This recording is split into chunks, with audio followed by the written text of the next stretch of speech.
Hi, I'm Joan Newcomb, and today's Mystic Minute is the consciousness of animals. Someone asked me a really interesting question. They were talking about the 100th monkey syndrome, which is how each of us in our growing awareness is creating a tipping point for humanity to all of us shift over to a greater level of consciousness. And they were wondering how they could help animals do the same. And I said, animals are already conscious. You don't need to help them. They're here to help you. It's such a funny viewpoint because if they don't walk on two legs and they don't speak English, they're not conscious. Animals are far more conscious than we are. You can't measure them based on our cultural standards or our educational standards or societal standards. They seem to live in a less comfortable way, but they're actually much more in tune with the all that is. They are a reflection of the all that is. They are the all that is. We are all the all that is. Animals are here to help us with our growing consciousness.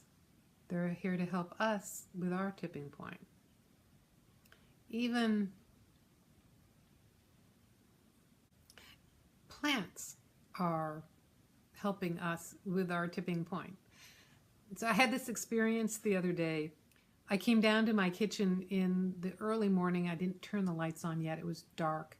And I was aware of my fish tank. I now have one fish in this fish tank, and I was aware that it was aware that I had walked into the kitchen. So it must be time to feed it. And it was like, no, you don't get fed till 6 a.m. It's way too dark. And I thought, oh, I only have one fish, and our dog died, and so we're just down to one pet. And suddenly I had the flash that my plants are pets, which is actually how I feel. They're all sentient beings. Look, I have a plant right up there who knows I'm talking about it. And I had this flash from another part of the room that plants are my pets. There was a sentience at another part of the room, and it didn't make sense to me. I'm in a new house here, and the fish tank is there, but to my knowledge, there aren't any plants over there. All my other plants are along the other side of the house. And it wasn't until later in that morning when I turned on the light, I realized that someone had sent me a housewarming gift, and I had placed it on the dining room table. So right from the spot where I'd gotten this plants are pets impression was from those plants, and also that I needed to water them. As we are going through our waking up experience, and really it's greater consciousness coming into form. It's a real big shift in awareness when you can be aware that you are consciousness being more embodied, more in form, and therefore being more aware, more tuned into these things that are going on. Feeling the sentience of plants, feeling the sentience of animals. It's us that is waking up, and they are helping us. And really, at the essence of all of this is that it is a creation of consciousness. This is a creation of consciousness. We are consciousness creating this. So it's not like you are a creation of consciousness, because when you start putting it in that language, suddenly we're not real either. We're just all part of this creation, and there's a creator. But if you shift it to that I am consciousness and I am creating it, that is the shift that is going on.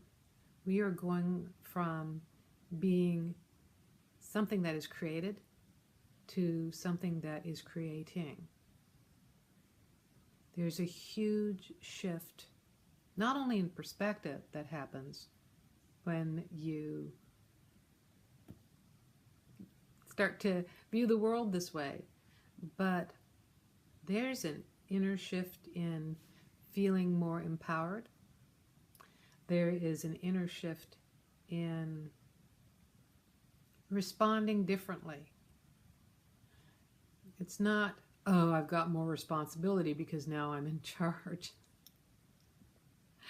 It's more like, oh, I am creating all of this in my experience, and I can respond differently to it by being aware that I created it, by owning my creation. This is my creation. Even if I create some feeling of conflict, this person is being way too boisterous for my taste, this person is being way too energetically present for my taste, I created this experience in my reality. They're creations of my consciousness in that I've created them to be in my reality, but they are also consciousness creating. It's a really complex understanding of the world. So it's not just me and everyone's fake. It's me as consciousness creating all of this, interplaying. All this is interplaying. And here's consciousness. Language doesn't really describe this very well. It's like, that's not me, that's consciousness. I am consciousness interplaying with itself. And that's what it's all about. If you like these videos, you can subscribe to them on YouTube. You can also sign up below to get them in your inbox. If you want to know more, my website is joan-newcomb.com. I put out a weekly radio show podcast. I also write a weekly blog and newsletter. I do meetups around the Puget Sound in Seattle, Bellevue, Tacoma, and University Place. I do monthly webinars, and I also coach people around the world through Skype, Zoom, or by the phone. And if you want to know more about how to navigate your life as consciousness, some helpful tools and techniques for moving through this reality from this higher consciousness, go to my website, joan-newcomb.com, and look at my coaching programs. So go to joan-newcomb.com, and I'll see you in another couple days with another Mystic Minute.